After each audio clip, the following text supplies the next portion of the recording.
Hallo en welkom aan almal hier by die kanaal de Rugby Guru. Vandag is nie net nog 'n video nie, maar 'n onderhoud met een van die heel beste afrigters wat Suid-Afrika nog opgelewer het, Jimmy Stonehouse. Welkom hier by die kanaal Jimmy en baie dankie vir jou tyd wat jy afgestaan het om so 'n bietjie saam met ons te gesels. Ja, hallo aan almal en dankie vir die geleentheid. Lekker om 'n bietjie saam met julle te kuier. Voordat ons begin deur jou te peper met vrae, vertel ons so 'n bietjie meer van jouself. Almal ken jou as die Puma afrigter, maar waar het alles vir jou begin? Ja, ek was 'n leerling op Ermelo Hoërskool gewees en het na my skoolloopbaan het Puma Academy skole gespeel. Na my skoolloopbaan het ek gaan swat onderwys by Goudstad Onderwys College. 'n besering gekry en ek het eers gaan 'n jaar skool hou en in daai jaar onder 14 B-span afgerig en toe sommer dadelik in 'n jaar na die eerste span toe geskuif. Nou ja, en toe moes ek weermag toe. En toe weermag toe. En in my tweede jaar het hulle ons nou die weermag was nou half klaar gemaak en hierdie stedelike ontplooiing begin en toe is ek verwys na kommando toe en gelukkig toe op Ermelo waar ek skool gehou het en toe sommer dadelik elke middag daar begin afrig by Ermelo Hoërskool. Ja, en gelukkig gewees om ongelooflike goeie jare met spelers soos M.J. Menselle en Nikki van der Walt en al daai ouens kon afrig en natuurlik lank die Puma span afrig en van daar op Waterkloof toe. Daar spelers soos Gary Botha en Barend Pieters hulle afgerig, lank die Krymeek span ook afgerig. En toe later aan Rusland afgerig in die Wêreldbeker sewees in 2001 die plaatfinaal gewen. Die Springbok vroue sewees afgerig, die Afrika toernooi gewen. En ja, Japan toe en Pumas, ja, en daai is maar wat almal ken. Jy was vir 'n lang tyd betrokke by die Bulle se Rugby Unie voordat jy die skuif na die Pumas gemaak het. Was dit een van jou doelwitte om betrokke te raak by die senior afrigtingspan en hoe het dit gekom dat jy die skuif na die Pumas gemaak het in 2008? Ja, ek dink elke ou het droom om by 'n plek uit te kom. Ek het se ou wat eerste rugby akademie in Pretoria begin het by Waterkloof en het ook met die drome gehad om met die Bulle te kan afrig en Krymeek afgerig. Ek dink 7 jaar, ek is seker om presies te wees nie. En maar daar het net nooit deure vir jou oop gegaan nie. Daar was goeie afrigters in daai tyd voor ou en daar is mos maar altyd 'n hiërargie en daar is ook mos maar altyd ouens wat in jou pad staan en is daar ook mos maar die ouens wat nie van jou hou nie. Jy weet mos maar hoe werk daai ene. En ja, ek het toe later Harlequins gaan afrig en baie goed gedoen met Harlequins Rugby Club en dis toe ook waar ek die geleentheid gekry het om Rusland se onder 19 span 4 toernooi toe gevat het en dan ook die 7 Wêreldbeker span in die tyd wat Louw nog gespeel het en Breitenpolse gespeel het. Ons was almal toe nou saam in Mar del Plata met daai toernooi. En soos die liewe Vader wil het, soos ek net vir jou gesê het, M.J. Menselle vir my gespeel op Ermelo Hoërskool en op daai stadium was Hein Mens die president van die Mpumalanga Rugby Unie en hy het my toe geskakel en vir my gevra of ek nie 'n geleentheid soek om by 'n professionele unie betrokke te raak nie en ek het gesien as ek dit nie nou vat nie gaan dit 'n stille dood sterf en ja, gelukkig het ek daai kant gekry. Baie dankie vir die geleentheid wat hy vir my gegee het en die res van die Pumas is maar geskiedenis. Ja, jy het ongelooflike wortels geplant in Pumas rugby. Wat beteken die Rugby Unie en die gemeenskap vir jou as mens? Ja, weet jy, daar's 'n spreekwoord wat sê jy moet nooit vergeet waar jy vandaan kom nie. En ek dink dis nogal iets wat ek baie gou geleer het. Jy weet jy, elke ou het 'n droom om oor see te gaan afrig. Ek het dit gaan doen. Ek het baie goed gedoen saam met Frans Steyn afgerig, 'n Richard Cowie, Steven Donald afgerig, 'n Liam Messam afgerig, 'n Michael Leach wat my kaptein was.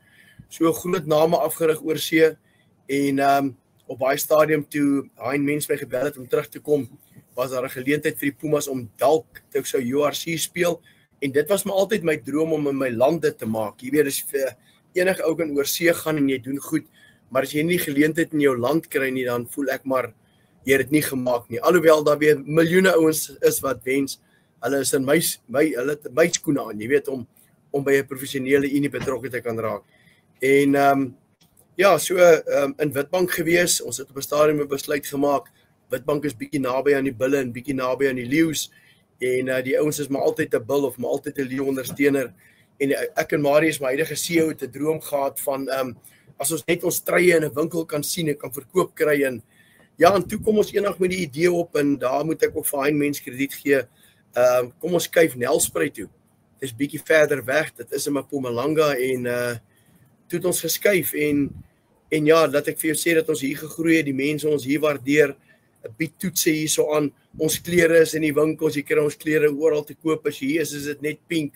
So ja, dis waar die son opkom. Dis hier in Mpumalanga en die plek wat my die geleentheid gegee het en ek kon nou so 'n maand en 'n half, 2 maande terug kon ek weer 2 geleenthede oor see kry.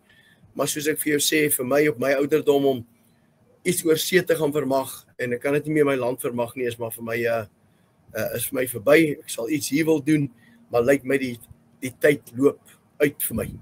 Julle die jaarlikse Jimmy Stonehouse diens ook. Kan jy vir ons 'n bietjie vertel wat dit behels en wat dit vir die Pumas in die gemeenskap bied? Ja, jy weet daar is ons nou maar die Tshwane Tents en die Cape Town Tents en Chumani Boy die ontwikkelingspersoon hierso by ons by die Pumas wou met so tents begin en hy het toe nou maar besluit omdat ek soos meublement is hier in die dorp, hulle wil die Stonehouse Tents noem en ja, goed afgespring. Ons dink ons is nou in ons 3de jaar as ek reg is. Ek het laas jaar nou die netbal ook bygebring en hy word net groter en groter en dit word nou al elke keer gelivestream en ek dink ons onder korreksie 30 spanne want ons het dit nog net in die Unie self gehou, ons het dit nog nie groter gemaak nie. En ons was laas jaar ek dink iets soos 22 netbal spanne. So die ding groei en ja, hierdie jaar dink ons gaan dit nog groter wees. Ons wil kyk of ons nie op super schools kan kry nie. So daar's 'n klomp planne en 'n klomp gedagtes en idees wat ons het, maar dat die Stonehouse Tents groei, ja, dis verseker so. Sê my, jy is gekontrakteer by die Pumas op die oomblik, maar intussen was daar sprake gewees dat jy as konsultant by die Haie sou aansluit vir die Verenigde Rugby Kampioenskappe. Is dit iets wat nog in die pipeline is en sou die geleentheid aangegryp word, sou jy die Haie afgerig het as dit op die tafel was? Ja, ek lag eintlik in my mou. Ek het dit in die media gesien en toe het ek onderhoude gehad met die Haie. Nou lees ek vandag in die koerant JP Pieterse word die afrigter. So ja, ek het al geleer in hierdie sport van ons, die dag as jy jou hand op papier sit en jy selfs met die regte mense, dan's daar geleentheid in. Jy weet, jy praat altyd met die ouetjies hier onder wat maar maak of hulle 'n plek bestuur en dan gebeur daar maar eintlik niks af van nie, maar ja, as die regte geleentheid opkom, sal elke ou uit die aard van die saak daarna kyk. Maar soos ek vir jou sê, ek is geteken tot 2029 en jy weet, dan kom aan natuurlik altyd daai ding van dit wat jy uitleef, moet jy kan bystaan ook, jy weet, en hulle sê live by the sword and die by the sword, jy weet, en elke keer as Unie spelers van my koop en het nog 'n kontrak oor en hy kom vra my, dan sê ek nie, jy het 'n kontrak, jy moet dit eerbiedig. En ja, dieselfde skoen gaan vir my ook val en die kans dat ek uit my kontrak sal gaan is bitter skraal want ek het al vir te veel spelers gesê 'n ou moet 'n kontrak eerbiedig en ek sit nou in daai selfde bootjie. Ja, as dit voor my lê, sal 'n ou seker spyt wees, maar live by the sword and die by the sword. Dis reeds een van jou kenmerke wat hulle gesê jy's 'n baie uitgesproke persoon. Dink jy dit het jou al ooit benadeel om by een van die groter franchises af te rig? Ja, ek dink baie keer het seker goed jou benadeel want baie van die groot franchise coaches soek net 'n chom om hom vir wie hy kan sê wat moet gebeur. Ek dink as jy omring is met beter ouens om jou, kan jy net beter doen. Maar jy weet, die slegte ding van hierdie goed is, oral moet ek lees, ek is uitgesproke en ek is dit. Dis nie wat jy sê nie, dis hoe jy dit sê in die eerste plek en as dit gaan oor die werk wat jy doen, jy vat mos maar net die persoon uit die prentjie uit en jy hanteer die saak wat gebeur. En as ouens lig geraak daaroor is, ek het een keer gehoor, ek is 'n ou wat die appelkar omgooi, maar toe ek gaan help het op 'n stadion by 'n groot Unie, dan ruil hulle sommer die oefenprogram om, as ek in die middag daar kom, as die program nou omgeruil, dan is dit nou gym in die middag, maar die veldsessie moes in die middag gewees het. So ek het al geleer dat, ja, daar is maar ouens wat jou misken daar buite.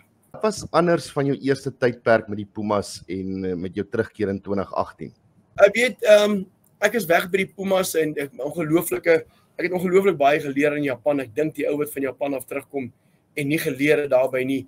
Ek praat van die veld af, die werketiek, dit wat werk in die land, die mense se dissipline, die respek vir goed. As jy van Japan af terugkom, het jy daarby iets geleer nie. Die hartseer daarvan is ek werk nou hier op 'n Sondagmiddag.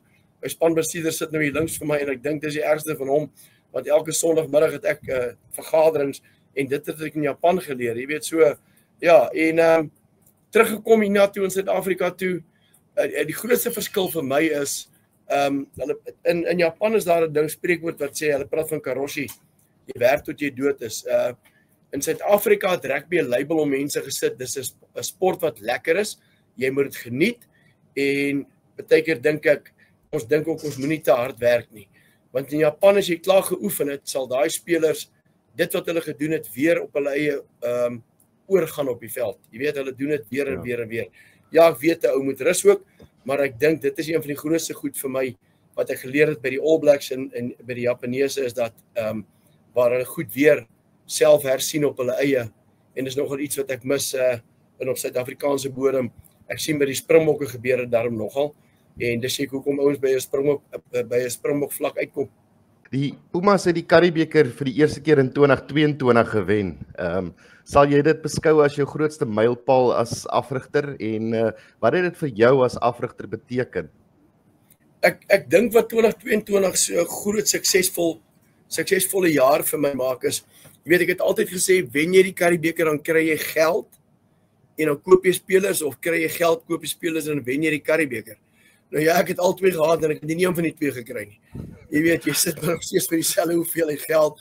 Daar's nêrens daai 10 of 20 of 30 miljoen rand borg wat inkom wat hierdie groot unies het nie. So jy het jou loyale mense wat jou ondersteun deur 'n tydperk. Dit is nou maar 'n gegewe. Mense wat rugby love, mense wat die Pumas love, wat nou al soveel jare saam met 'n ou staan. Maar wat daai jaar so lekker vir my maak, jy weet, die groot unie speel in die URC, en daai tyd het hulle nog super rugby gespeel, dan leen hulle van jou spelers, en toe 5 van my spelers nou terugkom van die Lions af, toe het hulle nou groter aanbiedinge ontvang, en nou is hulle nie meer lus om hier by hierdie Pumas rond te draf nie, want die geld is groter en is nou sy geleentheid, waarvan my kaptein een van hulle was, en 2 weke voor die Currie-beker begin het ek hulle almal laat gaan, gesê, weet jy wat, jy nie daai loyaliteit het van, maak jou kontrak klaar nie, dan gaan jy, en dit het daai jaar so besonder gemaak, want sonder daai 4 topspelers, het ons in elk geval die Currie-beker gewen, en wat het nog lekkerder gemaak het, die laaste 3 wedstryde, sal ek nooit vergeet nie, ons het gaan speel teen Kimberley, teruggery met die bus, die week daarna was die Sharks, teruggery tot Newcastle, ongeluk, moes omdraai, al die kant omdraai, 16 ure, weer terug, en die week daarna, Cheetahs toe, hulle gaan wen in die semifinaal, weer met die bus teruggekom, en ja, die week daarna, weet, 'n Griek was toe, maar daai bustrip, kan ek vir jou sê, was 'n lekker een terug. Ja, die spangees en die spanbou moet natuurlik baie beter wees met die bustrippe as om met vliegtye te ry die hele tyd. Ja, ek sal nie dit sê nie, ek dink ou moet maar die beste maak wat jy kan. Ek dink as jy vanaand 'n wedstryd kan speel en jy kan môreoggend vroeg terugvlieg en jy's die hele dag by jou familie en jy slaap in jou eie bed, dan help dit ook baie. Jy weet, so jou recovery is baie vinniger, en om 16 ure op 'n bus te sit is nou nie heeltemal deel van die beplanning nie. Maar ja, daar is so, ou vat 'n paar biere op die bus en jy leer ook mekaar ken, en dis iets wat jy weet vooraf. So jy weet, jy raak gewoon aan, jy kan al die klagtes kan soek, jy kan al die redes gaan soek hoekom jy nie wen nie, maar daar is maar goed wat positief is en negatief is, en ek sal nie sê, en dis moeilik ook, jy weet, Airlink is 'n ongelooflike goeie borg van ons, hy borg ons vlieg Kimberley toe, ongelukkig die Sondagmiddag is daar eers 'n laatvlug, en dan vlieg jy terug en kom jy nou gaan eers 5 uur, 6 uur by die huis, en dan moet jy nog 'n aand se ekstra geld betaal in die hotel om oor te bly, en daai is maar die gedeelte van die goed wat ons nie het nie. Baie mense sê die Currie-beker is nie meer dieselfde nie. Ek sal graag jou opinie daaroor wil hoor. Stem jy saam, en hoekom? Ja, daar's 'n paar goed, as jy nooit in hom gespeel het nie, dan kan jy dit sê, dis een van hulle. As jy nou rugby kyk en jy sien dat baie van die Springbokke speel nie in hom nie, dan kan jy dit so sê, dit is verseker so. Wat die Currie-beker nie meer vir my dieselfde maak, en daar's meer dubbel ronde nie. Maar jy weet, ons het die Bulle nou 2 keer gewen met 7-8 Springbokke in. Is dit nou net 'n Currie-beker span as hy vol is met al sy spelers? Maar dis mos maar 'n Currie-beker span wanneer dit jou pas. Jy weet, ons sien mos nou deesdae, as jy verloor teen 'n klein unie, dan is dit nou 'n B-span, en as jy wen teen 'n klein unie, dan is dit nou die groot span. Jy weet, en ons begin nou ook deesdae, ons stuur 'n B-span oorsee om te gaan speel, en dan speel die tuisspanne in URC tuis. Maar die oomblik wat jy die logo op jou bors sit, en jy kry jou salaris van daai unie af, is jy deel van die unie. Mense wil dit maklik skuif soos dit hulle pas. As ons nou speel met ons derde groep wat Rassie nou kies, nou is dit 'n C Springbokspan. Dis 'n Springbokspan. Trek jy baie oor sy kop, hy speel vir hom vir sy land, die nasionale volkslied word gesing. Ek en jy en alle man hier op straat kan maar sê net wat ons wil. Dan en dusted, staan in die historieboeke. Ja, dit sal lekker wees as al die Springbokke kan speel in 'n Curriebeeker. Dit sal dit lekkerder maak, want vir jou borge maak dit makliker, jy kry groot borge, jou losiehouers, al daai goed verseker, gaan dit sterker maak. Maar as gevolg van geld wat sport oorheers, is dit ongelukkige ding wat ek dink die Curriebeeker so bietjie 'n knyp gee, maar dat die Curriebeeker nog plek het in ons land om vir groter unies dit moontlik maak om beter spelers te kan sien. Ja, dit is verseker so. Ja, die Curriebeeker het amper nie plaas gevind hierdie jaar nie as gevolg van verskeie politiek binne in SA Rugby. Dink jy die Curriebeeker kan ooit weer die kroonjuweel van Suid-Afrikaanse rugby word? Ek dink die kroonjuweel van Suid-Afrikaanse rugby is geld op die oomblik. Jy kan maar kwaad word vir my so wil. Geld het op die oomblik als oorgevat en dis die probleem. As ek kyk, daar's nie eens meer 'n borg by 'n Curriebeekspan nie. Daar's nie borg by 'n laerskoolspan nie. Dan het ek my bedenkinge waaroor dit eintlik gaan. Maar dat die Curriebeeker nooit weer dieselfde sal wees nie, dis 'n gegewe. Ek dink ook daar's 'n persepsie, daar moet net 4 groot unies daar buite wees. Die Ierland 'n persepsie. Is daar genoeg geld in ons land? Maar dat ons weer dieselfde Curriebeeker sal hê in die verlede, ek twyfel, maar dat ek wel vir jou kan sê, as ons net kan teruggaan 10, 15 jaar terug, en dis hoekom die Curriebeeker so besonder is, min van daai Springbokke kan sê hulle het 'n Curriebeeker vasgehou. En dan praat ek van Springbokke wat week in en week uit in die Curriebeeker gespeel het. En ek dink dit is wat die ouer manne so naby aan die Curriebeeker nog steeds hou, want dit is iets waarvoor jy gespeel het. Maar soos ek sê, groot unies bring die geld in, TV bring die geld in, en maar nou verstom ek my, ek kyk nou die dag die URC, toe sien ek hier by een van die URC spanne is daar 1780 toeskouers. Daar's nooit so min by die Pumas as ons net gewone games speel nie. So ja, partykeer moet jy ook maar wonder of die URC ook maar beter is as die ander. Jy het al lank gepleit dat die Pumas 'n kans moet kry op 'n internasionale vlak. Wat is jou kernargument daarvoor? Weet jy wat ek dink vir ons land se rugby? Ek kan dit net goed wees. Daar's Griekwas nou hierdie jaar. Hulle het ongelooflik presteer. Ek sien Dylan Maart speel hier en George Whitehead speel daar.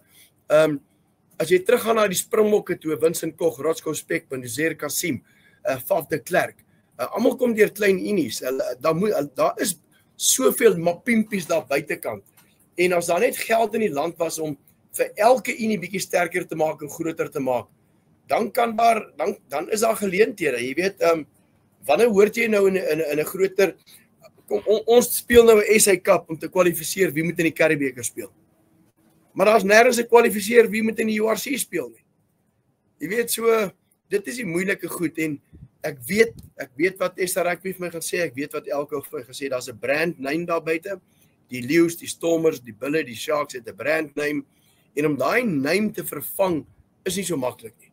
En dan natuurlik weet ons sonder geld. Jy weet net om te dink jy moet in die URC gaan speel, kry ek al koue rillings om te dink waar ou die geld moet vandaan kry. Maar ja, dis 'n droom vir enige span om in 'n internasionale kompetisie te speel. Ek laat my nie vertel dat ons nie in Asië kan gaan speel of in Japan. Ek verstaan die geld of in Super Rugby of wat ook al. Ja, almal gaan vir sê daar gaan julle 80-0 verloor, stou nie as jou bek is groot. Mense verstaan my verkeerd. Ek sê nie ons gaan mense wen nie. Gaan vir my oor rugby wat kan ontwikkel. Gaan oor ontwikkeling van rugby. As Rassie soveel ouens kan kies om 'n groep te maak vir Springbok rugby, as daar soveel te meer nog ouens meer ontwikkel en 'n kleiner unie speel in 'n oorseese kompetisie en jy travel en jy leer wat dit is met die tydsverskille en 'n groot unie koop jou naderhand oor vir daai speler, dan is hy in daai groef van hoe dit werk as jy oorsee gaan. Die travel is nie nuut nie. Ek dink dit is nog iets wat positief kan wees. Wat dink jy is die grootste struikelblok wat keer dat die Pumas internasionaal kan speel? Ek dink die eerste ding is geld. Dis die heel grootste ding. En om permanent te wen. Jy weet ons het hierdie jaar weer 7 verloor. Een speler Rosee, 2 Sharks toe en 4 Boland toe. Jy moet weet, jy klein unies, sogenaamde klein unies my ouens begin koop. Dan moet jy weet, jy begin jou moeilikheid kry. Maar ek dink geld is maar die enigste ding om ouens hier te kan hou finansiëel, dink ek is een van die goed wat dit behoort te kan doen en dan sterker kompetisies. Kom ons vat die Cheetahs. Wat 'n ou sal wil Pumas toe kom as jy kan Cheetahs toe gaan? Want die Cheetahs speel 'n paar games internasionale kompetisie. So dadelik is daar vir hom 'n blootstelling. En dis wat rugby spelers raak sien deesdae. Hulle sien die geleentheid raak om oorsee te gaan speel en as ons net genoeg geld in ons land gehad het om die salarisse vir almal gelyk te kon gemaak het, dan kan ons al die unies groot maak. Maar of die geld beskikbaar is, dis iets anderste. Ja, jy het dit nou net genoem, elke jaar verloor die Pumas sleutelspelers aan groter unies. Hoe bou jy steeds 'n kultuur van lojaliteit by die Pumas? Jy weet jy lojaliteit wil hê, dan koop jy hond nie. Dis ongelukkig een van daai goed. Lojaliteit deesdae vir 'n rugby speler is geld. Dis ongelukkig so. Want geld sit kos op die tafel. En 'n rugby speler se raklewe is net so kort. As hy nou geld moet maak, moet hy dit maak. Maar hy kan dit nie ten koste maak van iemand anders nie. Ou moet jou kontrak uitdien. Die agente moet 'n speler leer. 'n Kontrak is bindend want jy weet eendag as jy jou eie werk, jou eie beroep besit en jy het werkers wat vir jou werk en elke tweede ou wil net uit sy kontrak uitkom. Dan moet jy hierdie tyd onthou toe die geleentheid vir jou daar was en jy wou net loop. En dis hoekom dit vir my die bekommernis is ek verstaan geld sit brood op die tafel, dit is so, maar jy moet die lewe reg dien ook. Dis wat ek net nou gesê het, live by the sword, die by the sword. Ek kon nou oor see gegaan het 2-3 weke terug vir baie geld, sit in dieselfde bootjie. Maar dat ek eerlikwaar vir jou moet sê, daar's goeie rugby spelers daar buite. Elke jaar kom daar net nog 'n nuwe ou by. En daar's 'n baie Afrikaanse woord van ek het my hele lewe lank geglo kan sout en goud verander. Ek glo dit nou nog want dit gaan net oor dissipline. Dissipline is sekerlik een van die grootste goed wat enige mens maak. Hard work beats talent. Jy kan maak wat jy wil. Ek kan die beste ou wees met voete, hande, alles, maar as ek elke aand gaan syp, het ek 'n kort lifespan. Jy weet, dit is maar ongelukkig wat dit is. Maar en rugby spelers, ja, jy weet, hulle kyk by dit verby. Jy weet, word gebore in die land en dan word daar 'n bal in sy broeikas gesit en hy is die volgende springbok. En dit moet so wees en dit is so en dit is waar. En dan word sy skoolkleertjies vir hom gekoop op skool en hy word geborg en hy vlieg oral heen en hy's ma en pa se beste dingetjie wat daar is. En as hy eendag gaan na rugby, want rugby het so 10 jaar, as jy nou nie 'n bok word wat miljoene verdien nie en jy bly by die klein unie speel vir jou 30-40 000 rand, na 10 jaar as jy begin werk gaan jy weer terug 20 000 rand toe. Dan begin jy hoor. En as jy nou dan 'n mechanic is en jy in die kar slaan beerings en jy het in die sandplak toegedraai nie, dan betaal jy hom. Nou waar jy rugby speel, betaal jy nie nog vir jou as jy jou foutjies maak. Maar jy weet, dit is soos die kind op skool, hy doen nie sy wiskunde, hy sit detensie. Maar die rugby speler op skool laat val die bal en hy steek sy handjie op en sê jammer. Dis rugby. Ja. Wat is jou visie vir die Pumas oor die volgende 5 jaar? Jy sê jy's gekontrakteer tot 2029 toe, so ja, wat is daai visie? Om weer in 'n Currie-beker finaal te speel, ek dink, jy weet, as ek nou geld gehad het, het ek alles opgesit dat dit hierdie jaar sou wees. Ek dink ons het 'n ongelooflike span gehad. Ek dink ons het goeie rugby gespeel. En ja, 1 of 2 foutjies het ons gekos, so ja, baie keer dink jy, dis die geleentheid, maar as jy daar vir jou nie, so kyk maar wat die foute wat jy gemaak het, maar om weer in 'n Currie-beker finaal te kan speel, dit sal een van ons groot drome wees. En dan natuurlik internasionaal ernste, want dan kan jy vir jou spelers iets teruggee en vir jou borge iets terug. Jy weet, die Wilton sit hier sit 'n internasionale lughawe. Mense kom land toe, hulle kom speel hier, net daai idee van in jou eie dorp is daar internasionale vibe. So ja, dis nogal 'n groot droom vir my. Hoe hou jy jou energie en passie lewendig na soveel jare in die spel? Ek dink die heel eerste ding wat ou moet besef, dis 'n geleentheid vir jou. Jy weet, as jy hierdie game, ek sê altyd vir die spelers, as jy die spel kan speel waarvoor jy lief is en jy doen dit half. Ja, wel, moet fout wees met jou. Jy weet, as jy in die kantoor moet gaan sit tot watter tyd vanaand toe, maar nou het jy lekker kansie buite om te oefen en jy draai wanneer die coach nie vir jou kyk nie. of jy skelm hier agter die rug.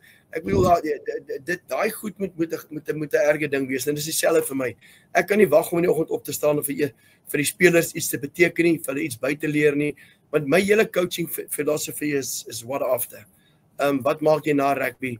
Wat maak jy na die besluite wat jy op die veld gemaak het? Alles wat daarna gebeur het 'n ongelooflike invloed op almal se lewe. Op die ouens wat saam met jou speel, op die ouens saam met jou weer werk. So dit is vir my 'n ongelooflike ding om ek het altyd gesê as 'n ou huis toe ry van universiteit af en hy ry by my huis verby en hy stop nie, dan het ek fout gemaak. So ja, dis vir my ek het seker baie foute gemaak deur dom goed wat ek die regte ouens nie gekies het nie. Maar as ek Gary Botha my bel en vra meneer, hoe gaan dit? Soveel van hulle, Nikkie van der Walt, hulle ouens wat al 45 daar rond is en dan noem jy nog meneer, dan weet jy, you know what, there's something I did right. Watter raad kan jy gee aan enige jong afrigters wat hulle eie pad nog moet loop? Ja, hierdie is 'n moeilike een, onthou. Elke wiskunde juffrou wat wiskunde gee, kry haar 80 onderskeidingkies in standaard 6 en dink sy is 'n matriek wiskunde juffrou.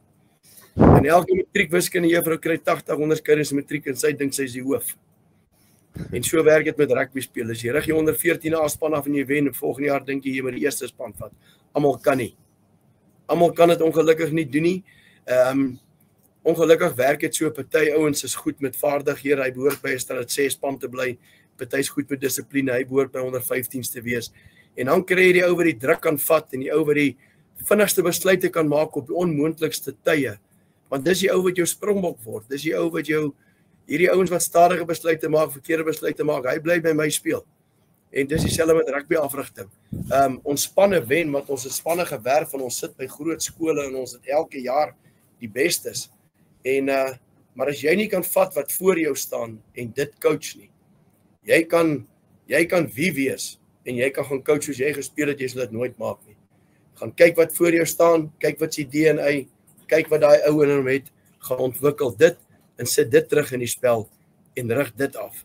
Want as jy dink jy gaan as Victor Matfield dink hy gaan nou laat spring soos hy gespring het, maak hy 'n groot fout. Want die ouens het nie sy DNA, sy spoed, sy visie, sy wat hy gehad het nie. Jy kan hulle vertel, but you got to coach what you see in the sign in the man in front of you. Hoe wil jy hê moet mense jou nalatenskap in rugby onthou? Kyk, ek weet wat gat hulle onthou. Hulle gemind, elke keer as ek koerant oopmaak en sê hulle my arms is so groot soos rugbyballe, ek is die moeilikste ou onder die son, ek luister nie. En weet jy wat? Dis eintlik vir my, ek lag as ek hierdie goed sien. Vir my die grootste ding is vir my, vir hoeveel spelers deur my hande is.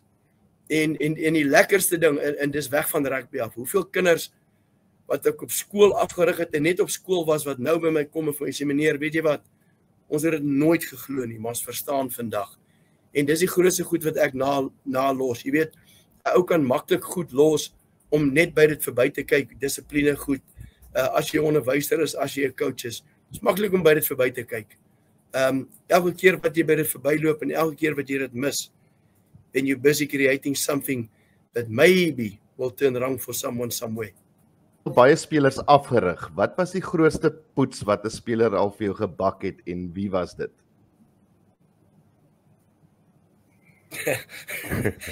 Ek dink hulle is te bang. Ek weet deesdae as ek praat in die auditorium en ek begin my kop so skeef draai, dan maak hulle so, maar dan weet hulle kan nie hoor nie. So hulle skimpel ek met 'n oorfoontjie kry, maar 'n poets vir my gebak het in my tyd, ja, daar's min. Ek dra nooit 'n hoed nie. En Sean Venter wat skram afgespeel het vir die Cheetahs op 'n stadium, hy's lank oor see. En die oggend het ons 'n ongelooflike goeie oefening en toe ons op die veld kom, toe hoor ek iets maak soos 'n viskatrol, so zzz, zzz, en toe weet ek nou, dis die vis, hoe vang hoetjie wat hier op my kop is, en toe natuurlik dat die derde keer hierdie zzz, is die hoed nou af ook. Nou ja, dis nog maar iets wat ek nou kan onthou nog. En toe spelers vra, hulle wil my net by mekaar kry en net hoor wat gaan aan. Toe sê die een coach, as die oefening was vanmôre so goed, wat het vanmiddag gebeur? Die coach het 'n garage pie geëet. So nou ja, hy het my kar gaan wegsteek en ek het die kar gesoek en ek dink die ouens sien hulle almal sê hulle weet as ek het so aar wat hier op my kop is en as die aar uitkom dan weet hulle nou moet die kar ook uitkom. Nou ja, so die kar het gelukkig later uitgekom. Mag enige 3 spelers kontrakteer vir die Pumas. Wie kontrakteer jy en hoekom? Evan Roos, Wilco Lou, Dylan Maart en Sasha. Sy 4 kankies. Dis doodreg. En hoekom? Ek dink Evan Roos is 'n ongelooflike rugby speler. Ek verstaan hy's nou nie so stamper soos die ander nie. Ek dink hy kan dit ook doen, maar ek dink dis 'n man wat as hy in die regte setup is, wat kan na 3 druk is ek sien hom net as ek sien hom so Sasha. Ek dink dis 'n forward wat Sasha nou het en verstaan nie regtig hoekom hy nie die geleentheid kry nie. Dit kom seker later vorentoe na sy kant toe. Ek hoop vir hom. Natuurlik Sasha kan ek nie nodig om jou te antwoord nie. Ek dink hy het iets specials in hom, create something out of nothing. En dan Wilco Lou, jy kies altyd 'n vaskop eerste. En dan worry oor die volgende ou. En dan Dylan Maart, ou met work rate wat underrated is, maar wat 3 druk, wat net next level is. En ek dink is 'n ou van wie ons nog ongelooflik baie gaan hoor vorentoe, veral met sy lengte, sy aerial skills. Dink ek is iets wat kan goed wees vorentoe. As jy net na een liedjie vir die res van jou lewe kon luister, watter een sou dit gewees het? Sweet Caroline. Pom pom pom. Ja, maar my favorite. En dan wat is jou gunsteling braaivleisgereg? Ja, ek eet maar fillet. Ek is maar 'n fillet man, so ek hou daarvan om 'n lekker fillet te eet. Bietjie min vet in hom, so is goed vir my liggaam. Maar ek love 'n filletjie. Koffie of tee? Ja, ek sal 'n swart koffie drink. Right, see of Bosveld en hoekom? Ja, dit het verskil. Ek het 'n lank see huis gehad by Belito. Jy weet, toe ek nog mooi was en ek kom my hemp uittrek op die strand, toe was dit maklik. Nou dat ek oud word, nou gemaak ek myself toe in die bos.